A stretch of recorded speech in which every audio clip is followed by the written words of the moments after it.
Alhamdulillah, salatu wassalamu ala Rasulillah sallallahu alaihi wasallam wa ba'd.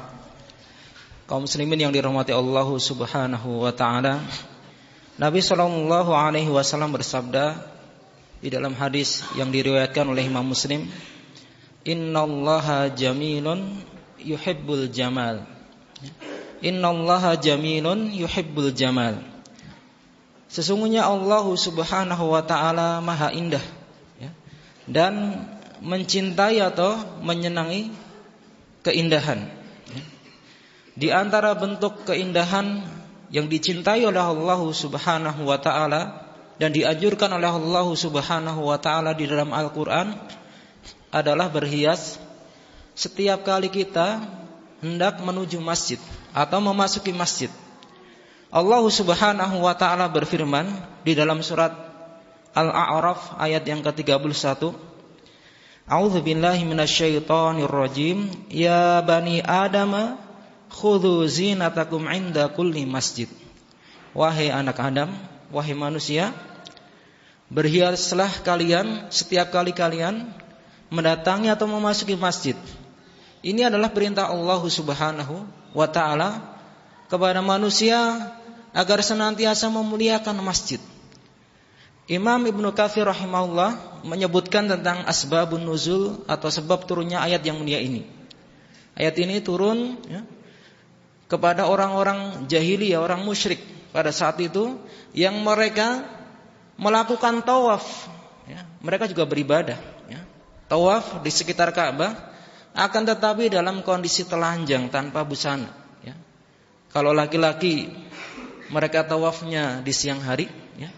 Kalau wanita tawafnya di malam hari. Jadi tidak bercampur. Dengan asumsi atau mereka punya keyakinan, kenapa mereka tawaf telanjang? Karena mereka berkeyakinan bahwa baju atau pakaian atau busana yang mereka pakai itu tercampur, ya. Mereka beli dari hasil atau usaha yang haram sehingga tidak layak untuk dipakai tawaf di sekitar Ka'bah.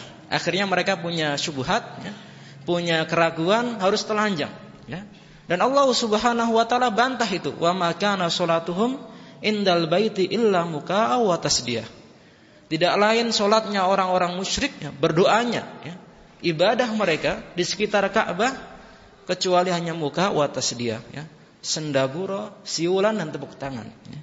Hadirin sekalian yang dirahmati Allah Subhanahu wa taala, yang dimaksud dengan zinah di sini disebutkan oleh para ulama yaitu al-libas, pakaian, ya. Pakaian ini merupakan satu bentuk, ya, yang diberikan oleh Allah Subhanahu wa taala untuk menutup aurat, ya.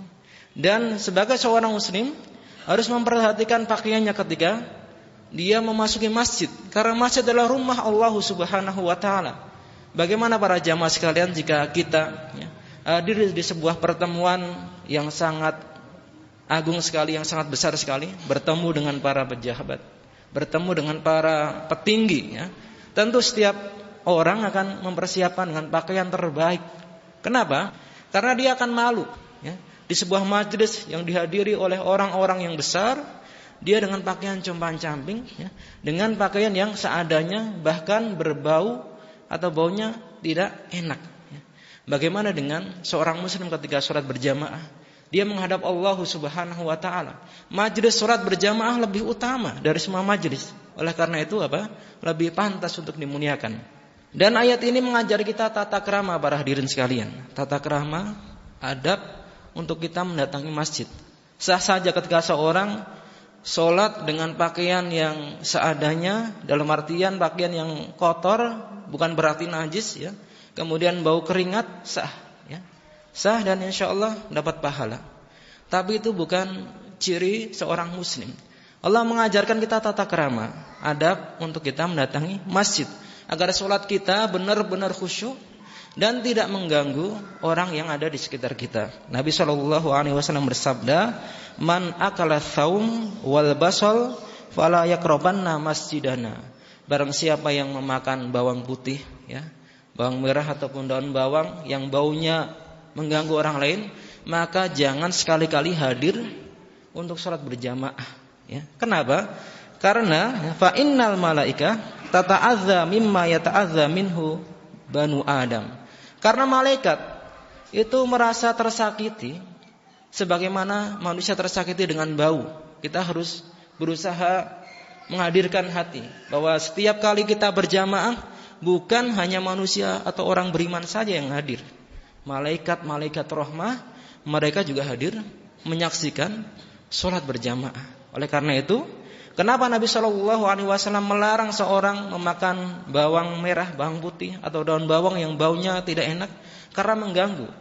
Pun demikian ketika seorang, mohon maaf, merokok, ya. Rokok ini baunya mungkin lebih buruk, ya, lebih menyengat daripada daun bawang atau bawang merah dan bawang putih, ya. Makanya lebih pantas untuk dijauhi. Misalnya seorang makan jengkol dan pete, ini kan baunya luar biasa.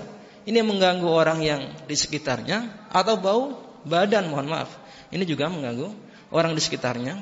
Oleh karena itu kita cek dan dicek sebelum mendatangi salat berjamaah. Kita berusaha untuk menerapkan ayat Allah Subhanahu wa taala, khudhu zinatakum inda kulli masjid. Berhiaslah kalian setiap kali kalian mendatangi masjid. Hadirin sekalian yang dirahmati Allah Subhanahu wa taala. Jadi perintah Allah Subhanahu wa taala tersebut mengajarkan kepada kita adab tata krama sehingga kita menjadi orang-orang yang berbudi pekerti yang luhur.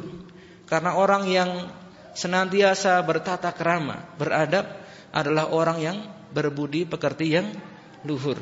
Mudah-mudahan Allah Subhanahu wa taala memudahkan kita untuk senantiasa berhias dengan sebaik-baiknya setiap kali kita mendatangi masjid untuk salat berjamaah. Wallahu ta'ala alam. Subhanakallahumma wa bihamdika asyhadu an la ilaha illa anta astaghfiruka wa atubu ilaik. Assalamualaikum warahmatullahi wabarakatuh.